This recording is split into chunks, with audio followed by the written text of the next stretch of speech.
choppy talaga. Hello.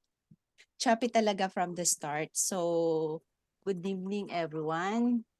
Hi, Miss Mitch, Miss Christine, Judy, Sir Gerald, Miss Divine, Miss Hillary, and Bri. Kumusta kayo? So, let me share pala yung screen ko. Okay. Clear ako?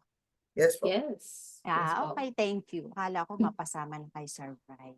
By the way, kasi I'm Malu Katapang, International Property Consultant po from UAE, then social media manager.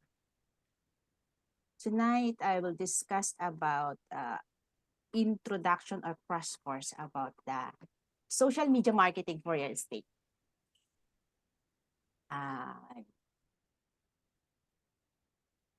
I will discuss about definition of the real estate, what is Areva, the role of the social media in real estate marketing, the basic skills and the tools needed, and the basic optimization later. Sabi nga, what is a real estate?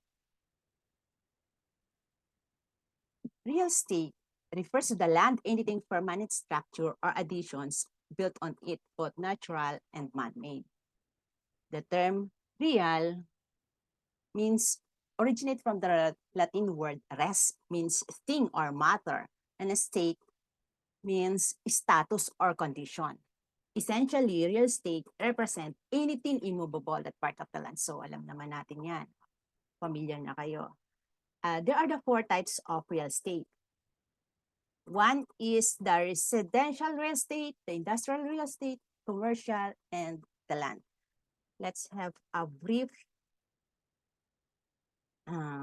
description about this differentiation. When you say residential real estate, it is the properties used for living purposes. It is the most common type of the real estate, such as the single family homes, townhouses, condo, apartments, and multifamily homes or duplex. Wait lang, ma-interrupt ko nga pala po. Meron ba dito na real estate agent or SMM na? Type 1 po. Hi, Miss Charlotte. Okay, SMM si Miss Hillary. Meron pong real estate agent or nag-work na or basta particular sa real estate? Meron po o wala po? Okay, thank you. So, yeah. Pag sinabi kasi nating residential, yun yung meron tayo ngayon. Mga townhouse, condominiums, pareho na yan. Example also are the fully detached or attached sa houses, sa mga subdivisions natin. Row houses, mga 2-bedroom units, studio units, 3-bedroom, condos, triple deckers, at mga high-value homes or vacation homes. Real estate, residential real estate includes also yung natin, kahit siya is, yung mga di ba usually tayo is detached.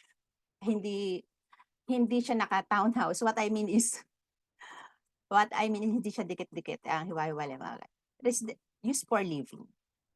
When we say industrial real estate, it is used for manufacturing, production, storage, distribution, activities, include dito yung mga warehouses, manufacturing facilities, distribution centers, flexi space o mga co-working space, and cold storage facilities. These are also used for research and distribution of goods. Some buildings that distribute goods are considered as commercial real estate. Like Lima Park, yung mga ganun, Science Park. So that is the example ng industrial real estate. Yung katulad sa, yun nga, dito kasi sa amin, Kabuyao Science Park. So maganon, FPIP sa Batangas. So, the third one is na tinatawag natin commercial real estate. It refers to the property used for business purposes or opposite siya ng residential.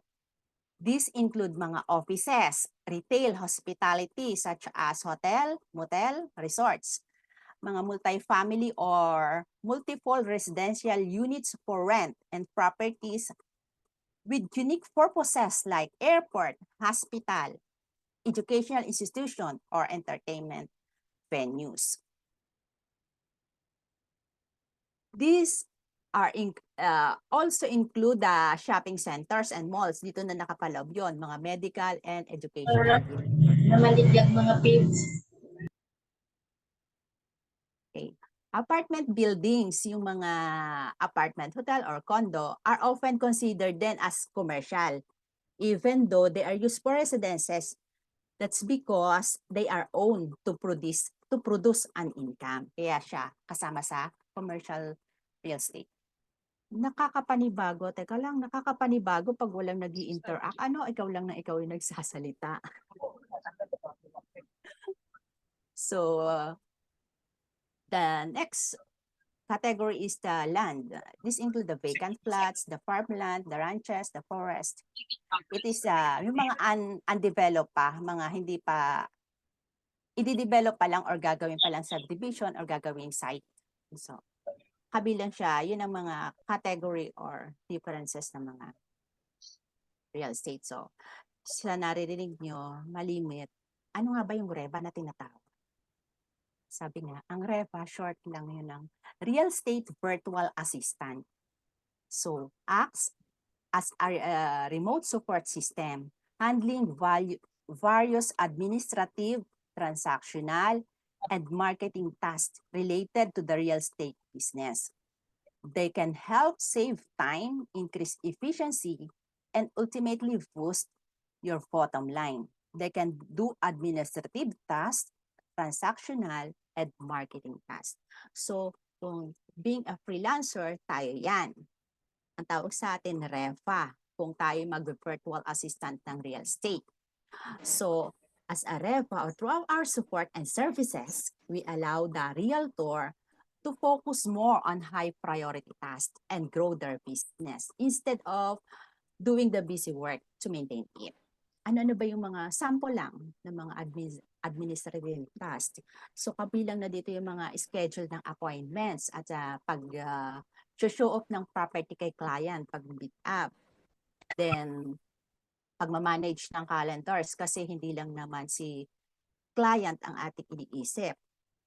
So, pag sinabi namang transactional task, ito naman yung mga ang ginagawa niya yung mga receiving ng applications, checking ng complete information, submission ng requirements, kung compliant based on the standard, preparing a letter ng recommendation, credit report, background check. So sila din yung mga nag-verify ng information. Scheduled ng showing ng property, evaluation, application, communicate decision, sila ang nagde-decide. So, nagko-collect din sila ng mga security deposit, first monthly pay, and nag-schedule ng mga move-in date. Tapos, in terms of documentation, sila din yon. So, isang task pa lang yon, transactional task, ang dami na. Hindi lang natin napapansin na ang dami na. Then, the other one task pa ng REBA, sa REBA pa lang, other one pa is marketing task. Ayan, dyan na pumapasok yung social media management, content creation, online marketing activities. Sila yung mga nagmamanage ng online listing, nagta-target ng mga ads, at saka nagre-respond sa ating mga clients. So, isa din sa mga tasks yan of being a REBA.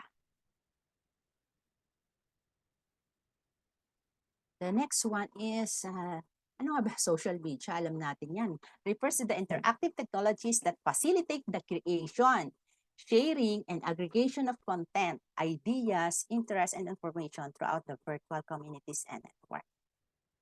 In simpler terms, it's a group online platform where people connect, communicate, and information. So lahat tayo ngayon, nandito na sa social media. Ito na yung ginagamit natin, kaya mas pinadali.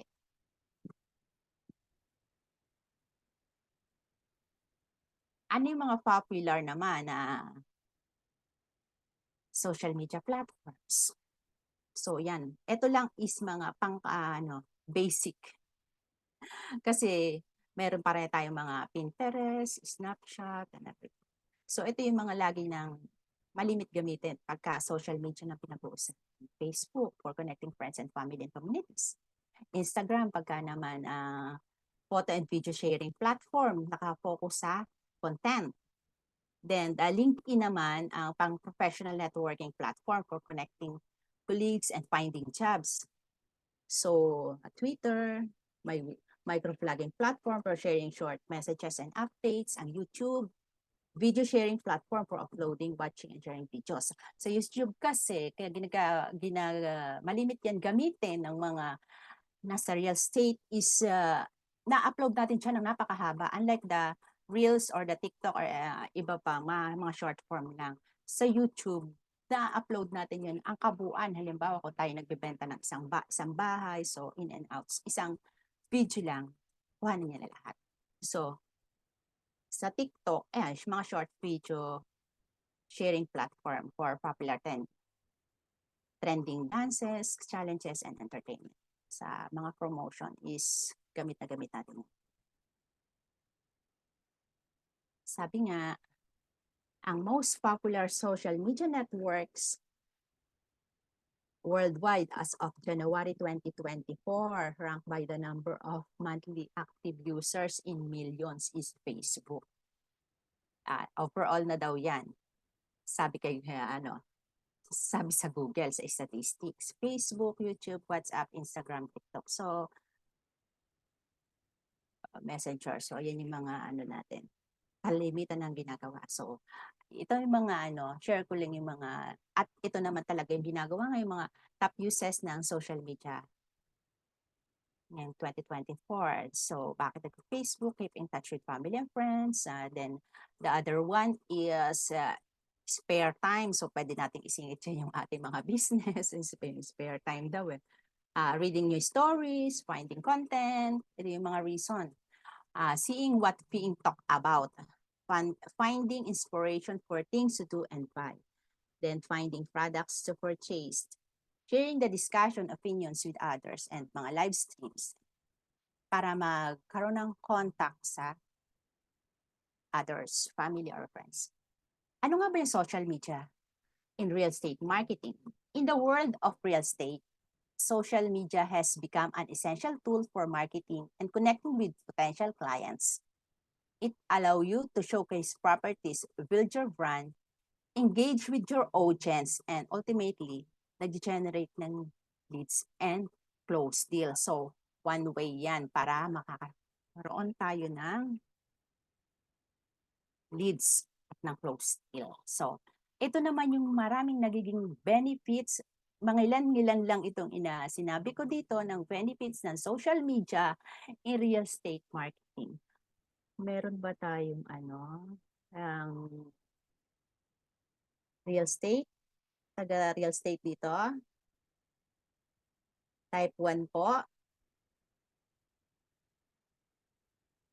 Wala.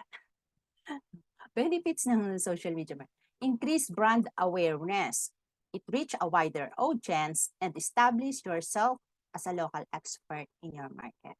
So, ito yung katulad ng application ng brand study strategies na dinascuss ni Ate Monica last 2 weeks ago. So, pwede natin ditong i-apply.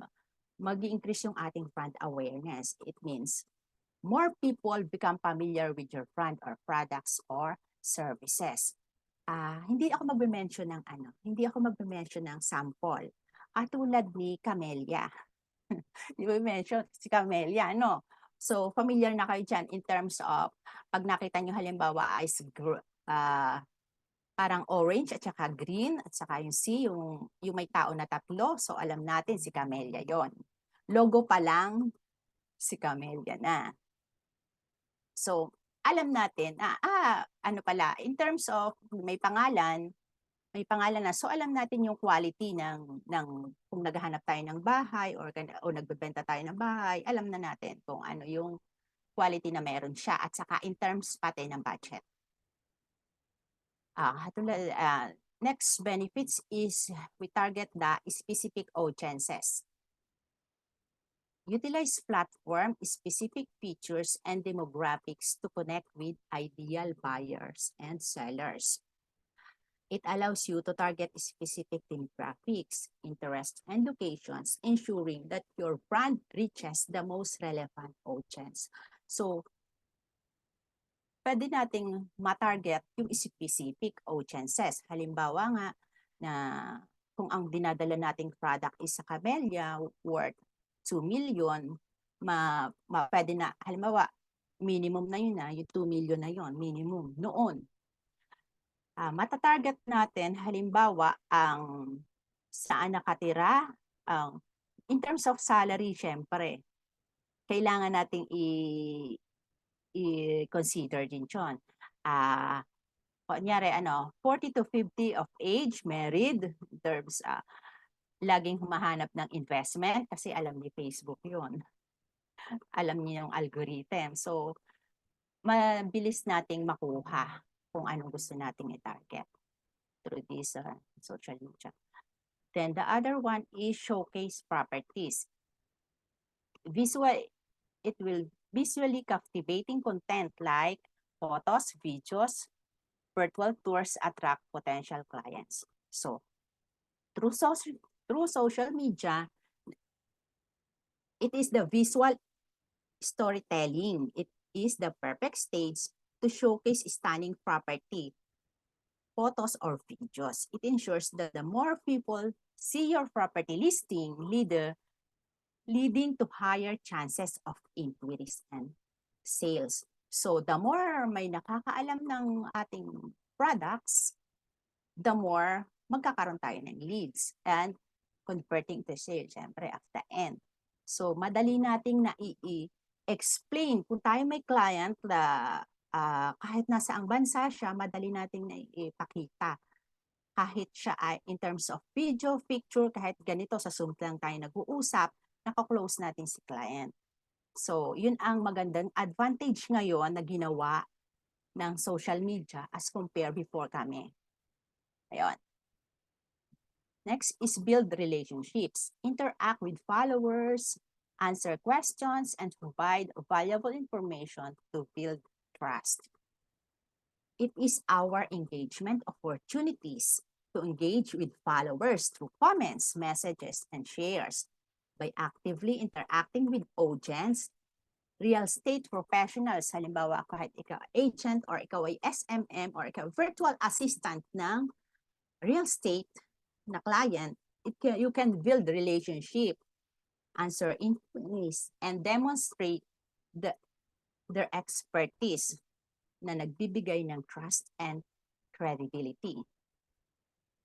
So by doing so, makakapag-build ka ng relationship, although siya tinatawag natin cold market kasi hindi naman talaga kayo magkakilala.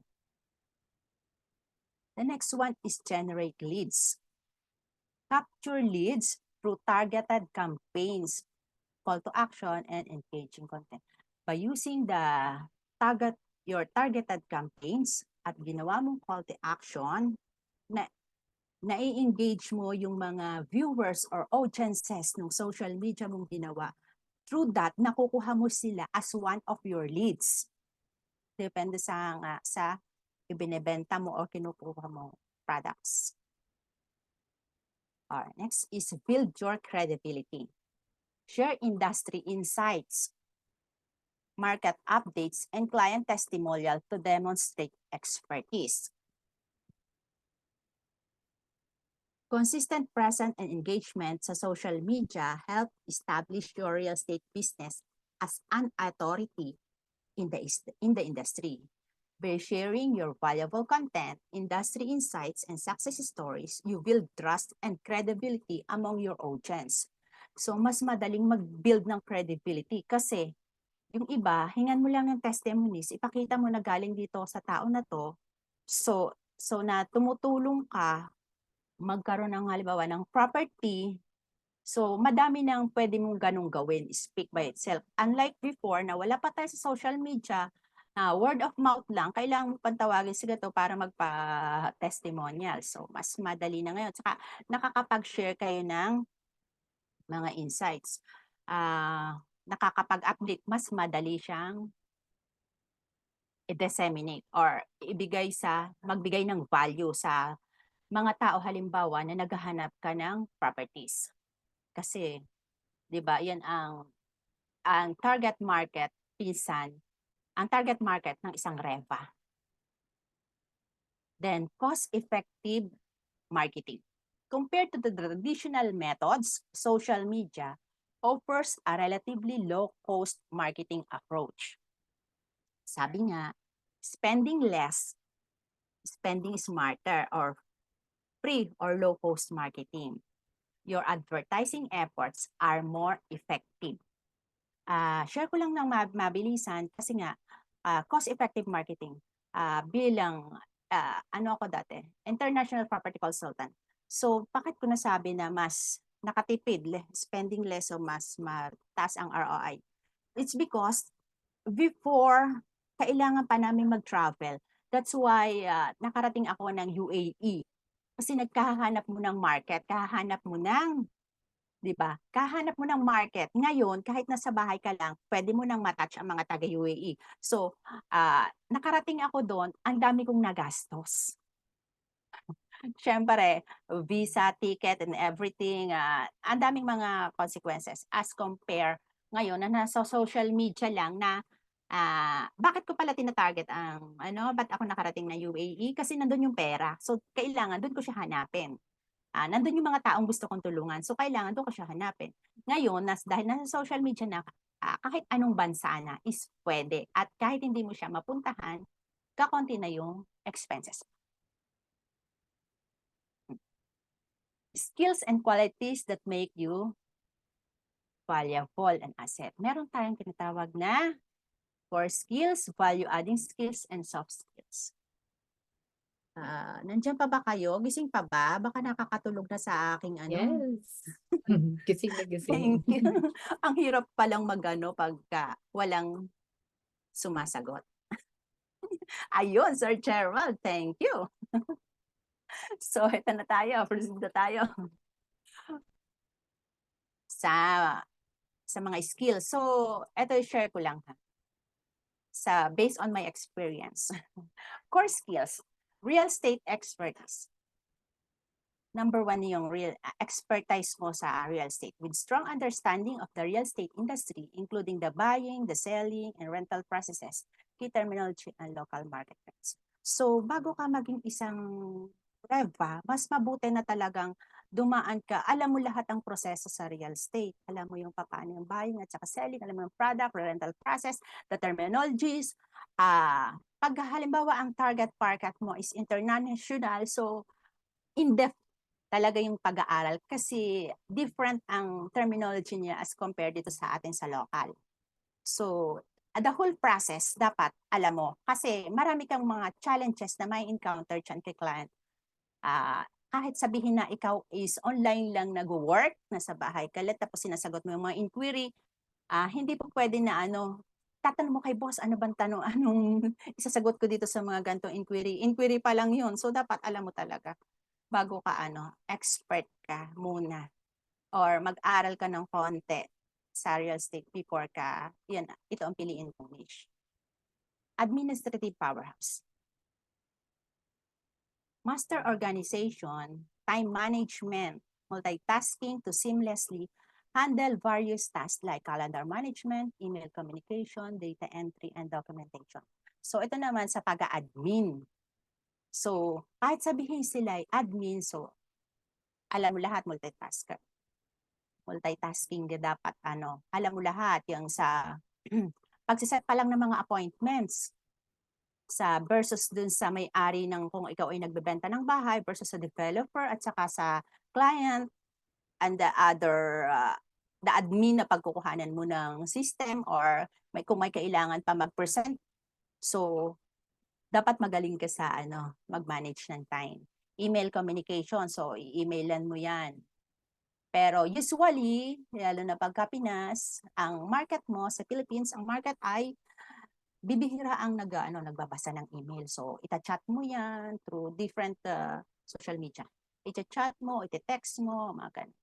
Tapos, ang documentation, ayan, dapat alam na alam mo yung buong proseso ng documentation. Kasi may ma-miss ka dyan, halimbawa na kaligtaan mo na lagyan ng note na ang free all homes 100,000, at the end of the day, sisisihin ka niya. Sabi, sino ba nag-process nito? So, sa yung bagsak. Kaya, dapat alam mo yung proseso. Tax saving. Be proficient in real estate software. May mga tinatawag silang CRM and MLS.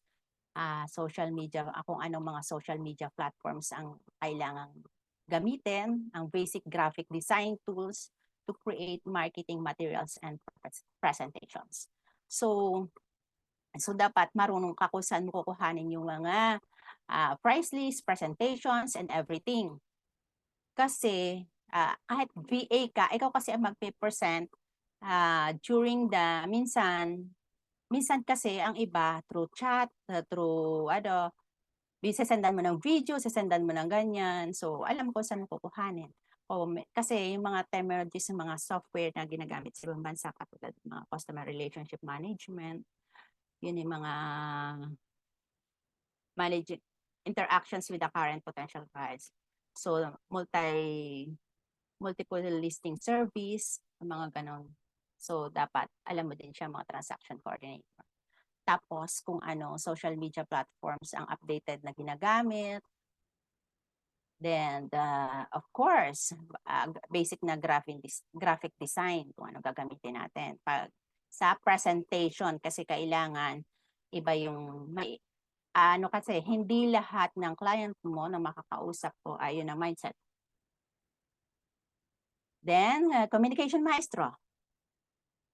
Ibig sabihin, possess excellent written and verbal communication to interact clearly and professionally with clients or agents and various vendors. So, magaling ka makipag-usap. Mapa-verbal, mapa-written.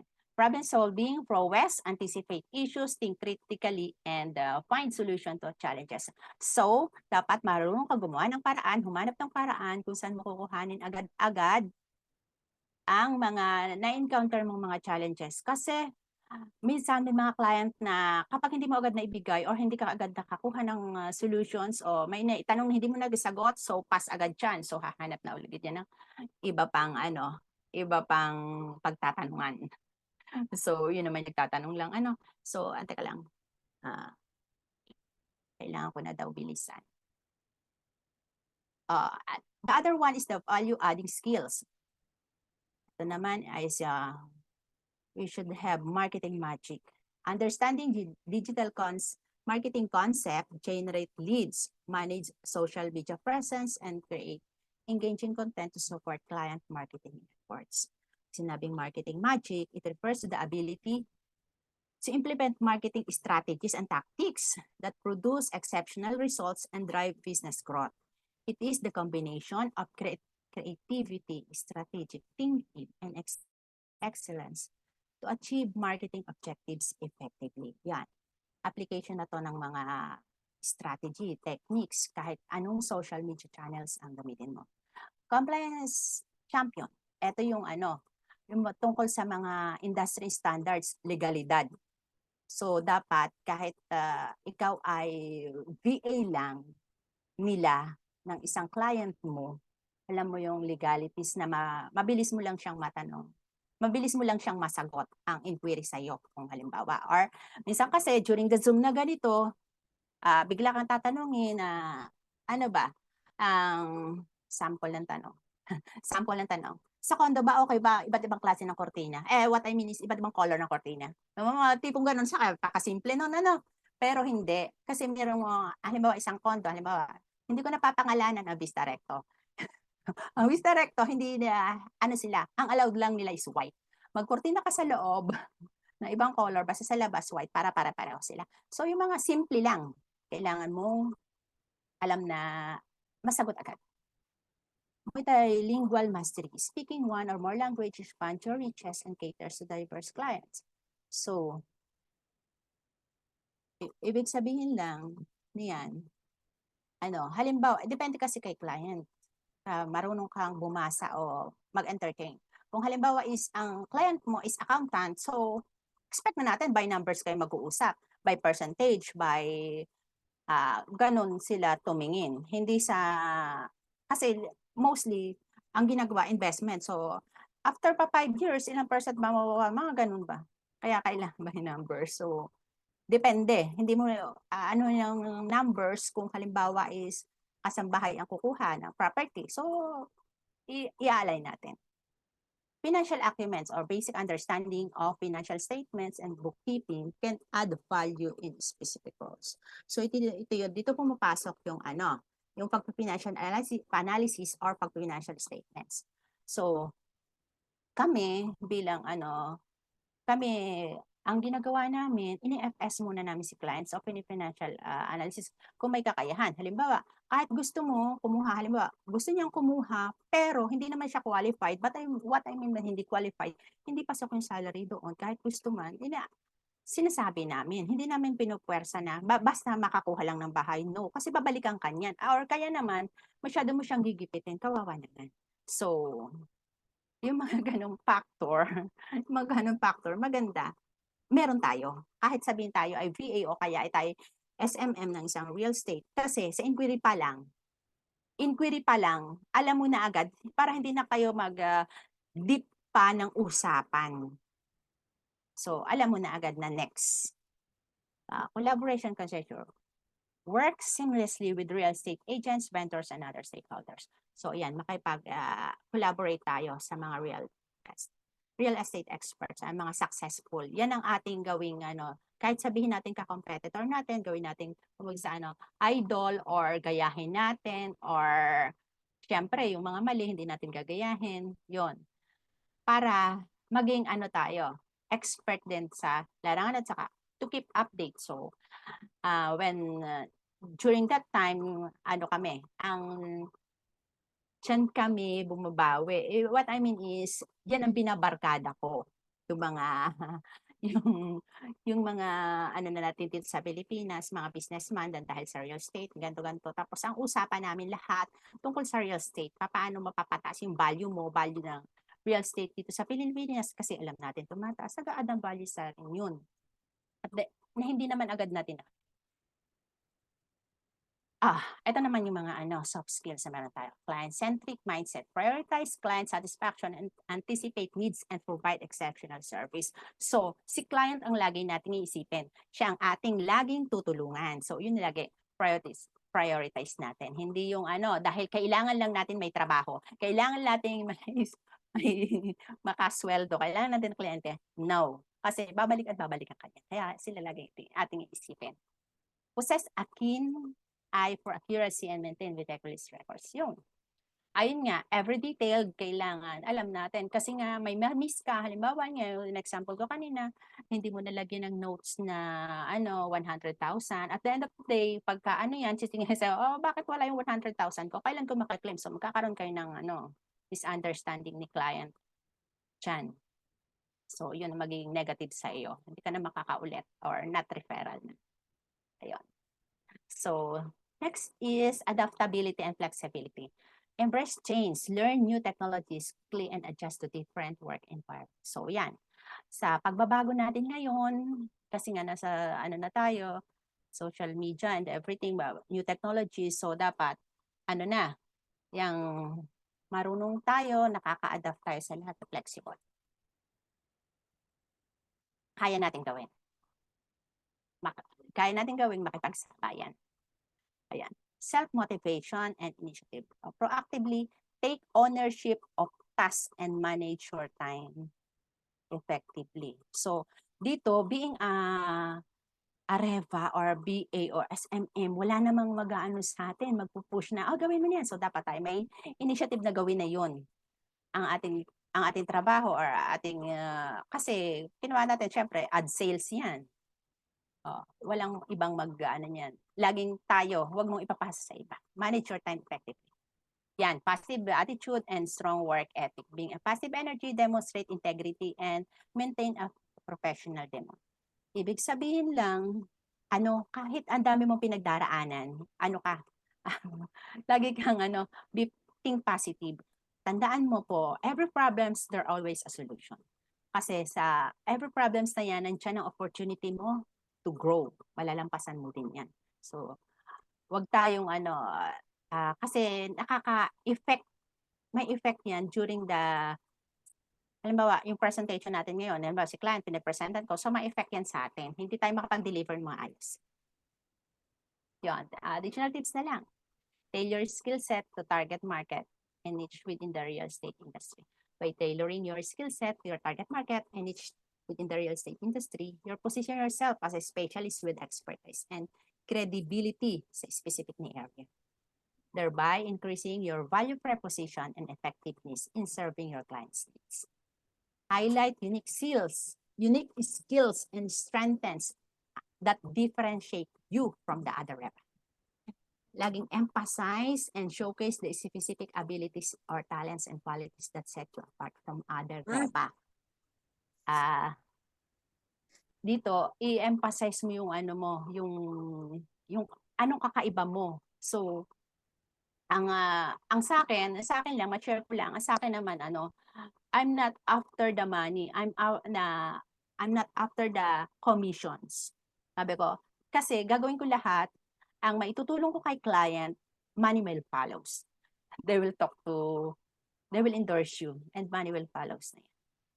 Continuous learn and stay updated in industry trends and technologies. Ayan, never stop learning. Network with other real estate professionals and build a strong relationship. Yan. Establish connections and positive interactions with individuals who work in real estate industry. Engage with real estate agents, brokers, developers, investors, lenders, appraisers, and property managers. So yan, huwag kang kakalas. Sabi nga dyan, makipag-network ka, anuhan mo yung relationship mo. Even ngayon, nandito ako sa Pilipinas, so ang ko pa rin, every Tuesday, kahit abutin ako ng 2 a.m., 3 a.m., uma-attend pa rin ako ng mga ang tawag namin, investors trainings namin para ma-update ako. Kasi pag nagtanong si client, anong sabihin ko? Pag nagtanong sa ito, so para din sa akin yun. Kaya kahit ganun, kahit nga puyat tayo sa iba't ibang gawain natin din nga sa SMM, hindi ko pa rin kinalilimutan na mag-upskills ako ng mga training para nakikipag-collab ako sa mga ko dati, mga kasamahan ko dati na mga successful. Ayan, ito lang yung mga basic needed tools na social media marketer sa real estate industry.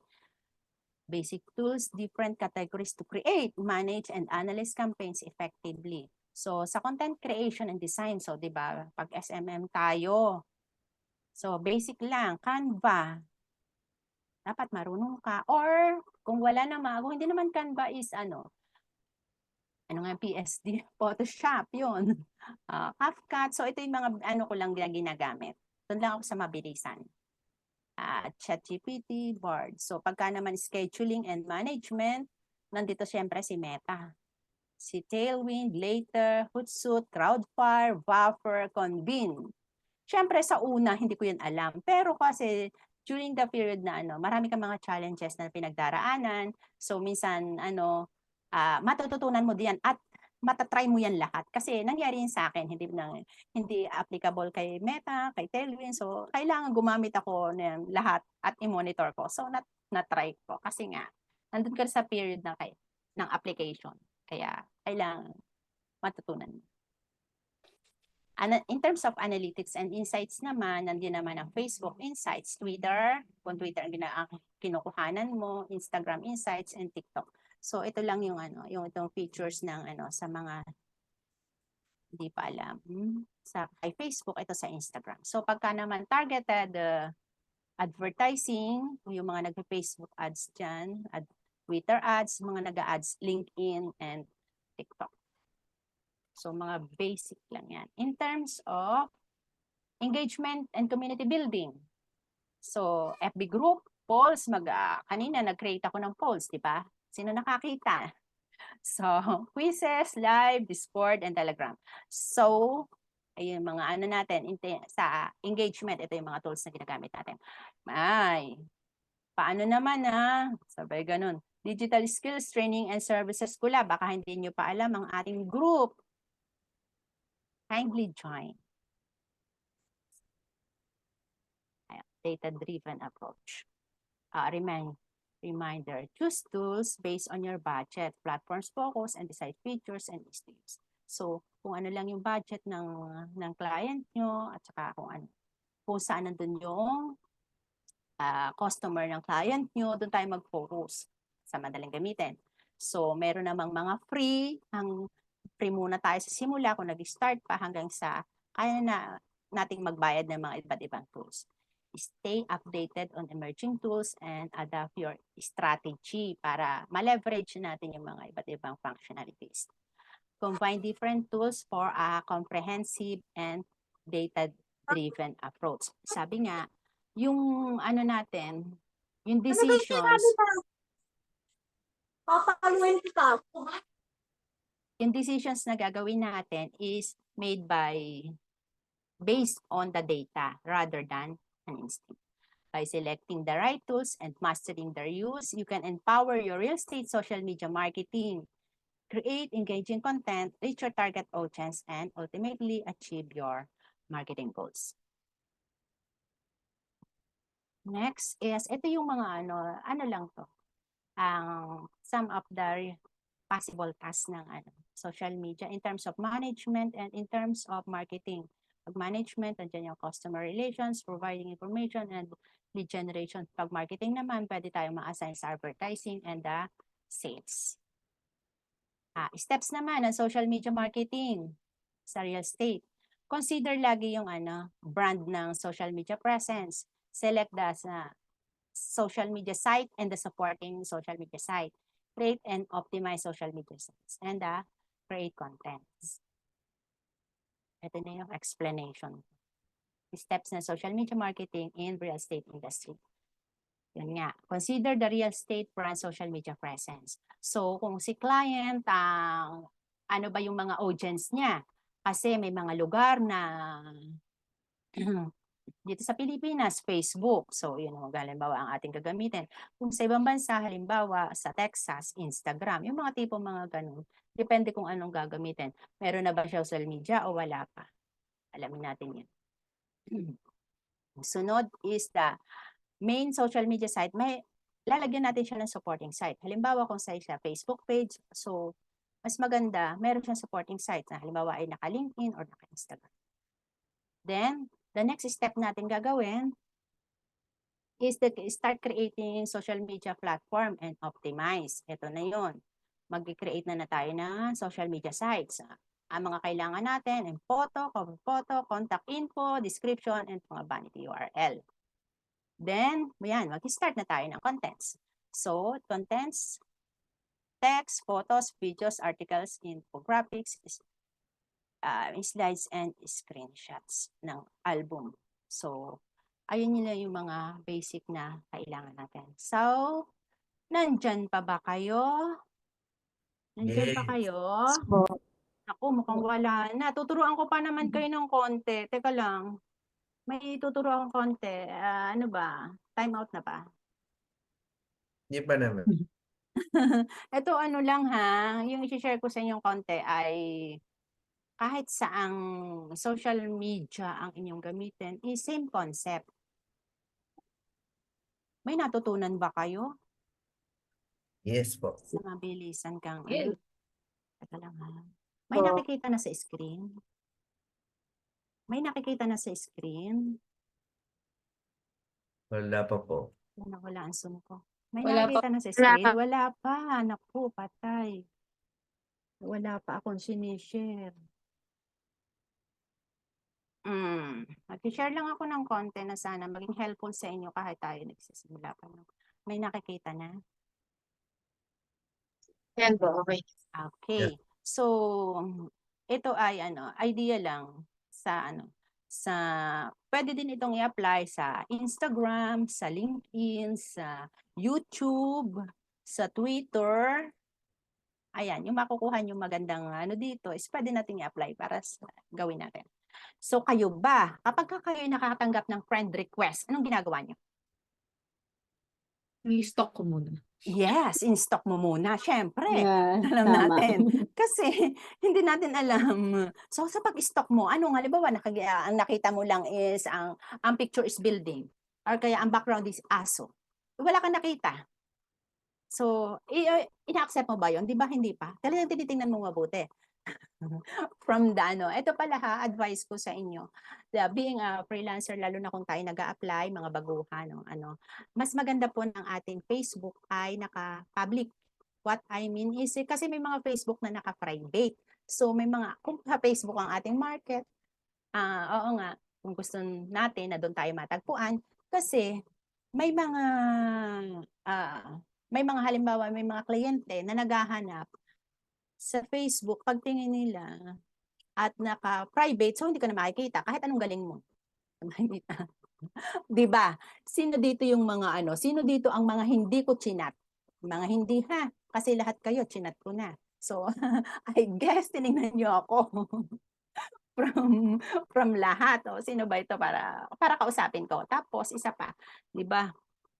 Isa pa, ang dami nag-a-add ng Facebook sa iyo, nag-friend request, tapos wala man lang message. So, anong ginagawa natin? Hold ka or kaya naman ay i-denied natin or kaya iba-block. Lalo na pag mga cryptocurrency, yung mga picture na kakaiba, mga pinagandang picture, hirap na. So, ito yung mga idea ng pag-optimize lang ng Facebook. Simple. Ito makikita doon sa edit profile natin. Simulan niyo doon sa edit profile. Ito. Mag-a-add tayo ng cover photo that showcase your lead magnet. So you can build prospect list. Make sure it looks and reads good on mobile. O kaya naman pwede natin gawing banner that give your prospect clarity about the results you provide or your offer statement. So kasi minsan, 'di ba, pag nakita natin na na yung profile, itong malaking ito, 'di ba, Facebook cover, is oy, ang galing ng nito, accomplishment, o ay magaling pala ito sa sa LinkedIn. So, naglalagay minsan ng mga lead magnet kahit picture pa lang. So, ang ganung ginagawa mo, ina-add mo na siya, 'di ba? O kaya naman, ay ito yung ideal client ko. So, i-add ko na siya. 'Di ba ganun pa lang? Hindi mo pa nababasa yung iba, pa lang, yung cover pa lang, alam mo na agad, nabasa mo na agad siya. So, mas maganda yun, lalo na kung tayo ay aplikante pa lang, kung gusto natin na maraming mag-a-apply pa lang as PA, para ma-explain natin yung ating offer statement. Kasi yung mga pang-hook natin, yun ay para i-follow tayo, live, subscribes, o friend agad. Kung minsan, kasi, mas maganda na gawin natin maayos ma-optimize ang ating cover photo. We should create a cover photo stand out. Kasi it show or communicate the audience what to do, what to do daw, who you are, and what you are expert in. Lagyan natin ng mga offer statement because it gives your prospect clarity about the results you provide. By cover photo pa lang, it's nasasabi na nila, ito pala sa real estate naka-specific na yung niche mo through SMM ang gagawin niya. So, yun. Yan ha? Pwedeng i-apply yan. Sabi ko nga, sa Instagram is different. Sa LinkedIn, lalo na kung doon kayo naghahanap ng inyong mga client, ha? So, dapat tayo pa lang, kasi ako ganyan, tinitingnan ko cover photo pa lang kung ayos, saka ko pa lang i-accept. Kung hindi, teka lang.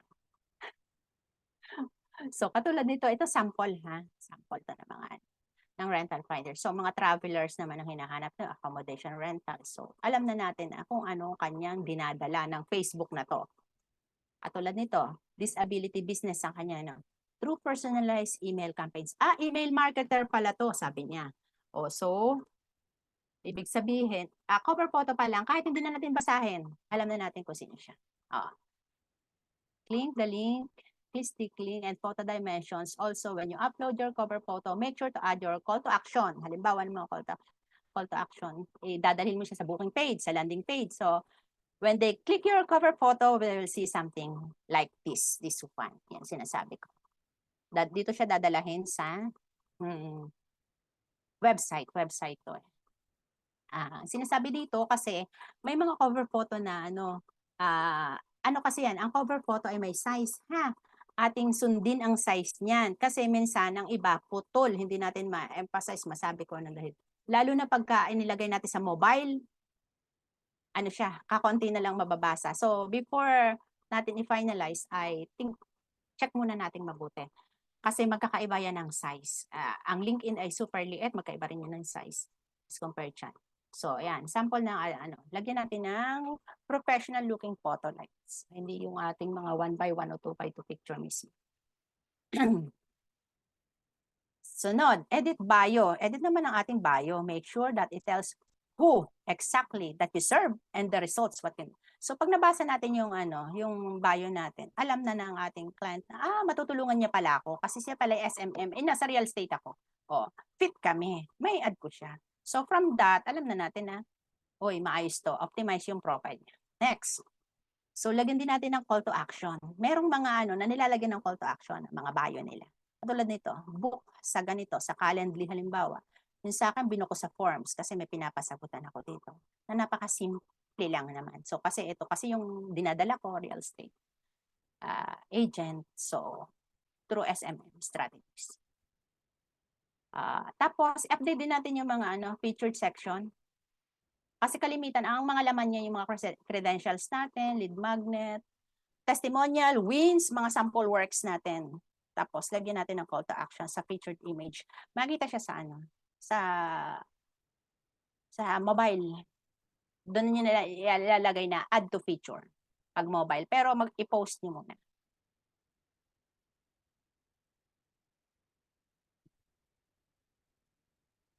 Tapos sunod ay i-update nyo naman ang about section that links to your landing page. Saan ba kayo matatagpuan? Ano bang social media pa kayo matatagpuan kung hindi kayo sumagot sa, biglang kailangan kayo, hindi kayo sumagot sa FB. So, saan pang social media kayo matatagpuan? Maaring sa LinkedIn, tapos maaring makita tayo ng may portfolio na. So, update nyo to. Importante kasi yung iba, dyan lang tumitingin. Pag nakita niya na, optimize to, marunong to. So, hard kita. Mga tipong ganun, kukuhanin kita.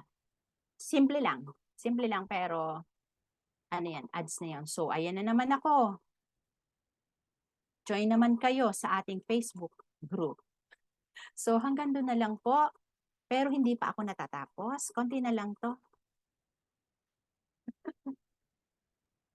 Ayun po, Miss Malu. Thank you po. Very... Teka lang.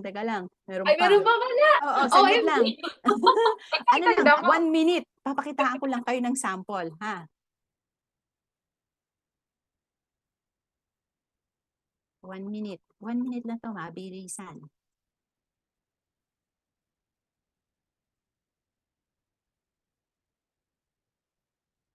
Papakita ko lang yung sample.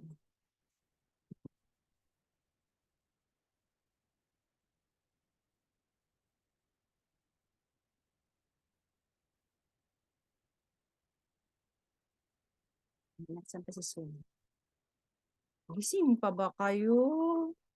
Tinulugan nyo na ako. Hi guys, gising pa po ba tayo?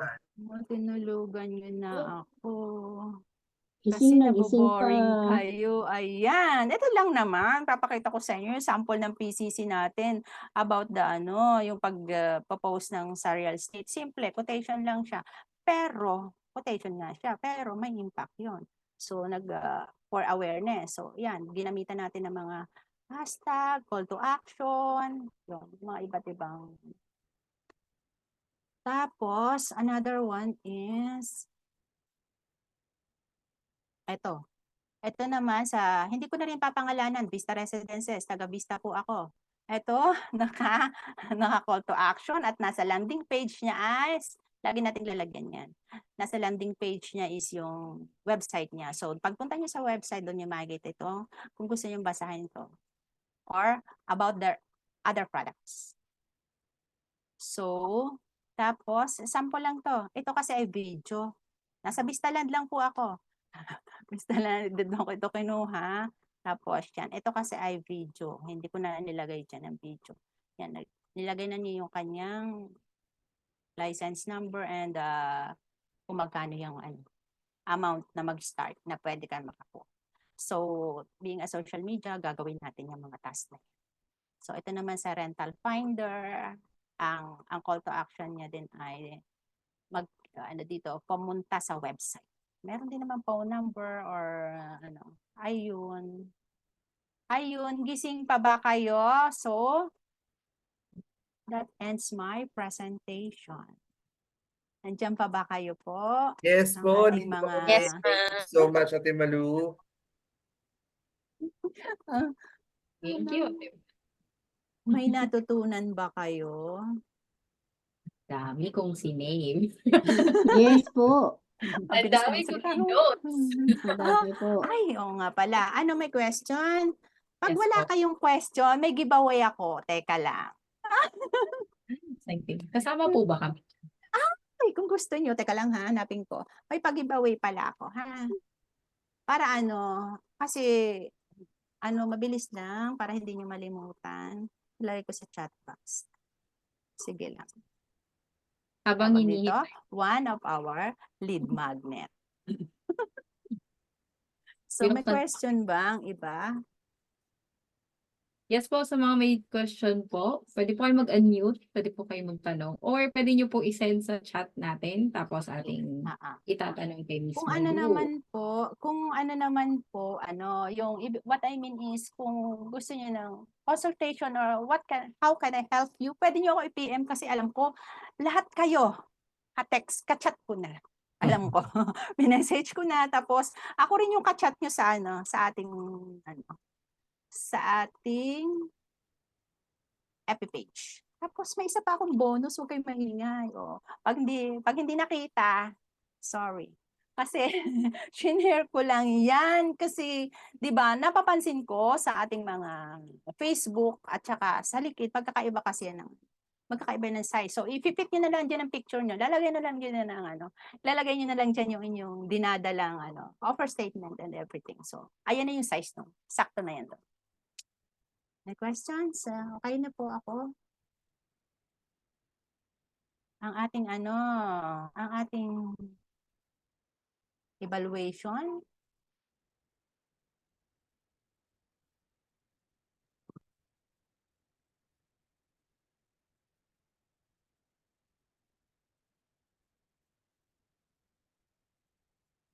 Pwede niyo po akong tanungin pwede rin sa ating chat, sa ating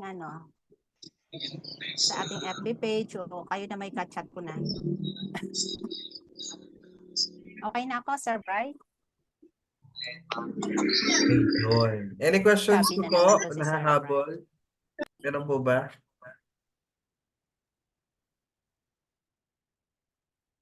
Yes, wala na ata. Okay.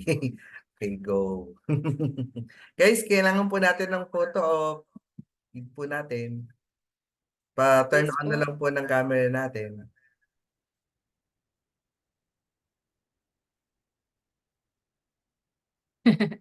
Miss Malu may nanghihingi po ng presentation.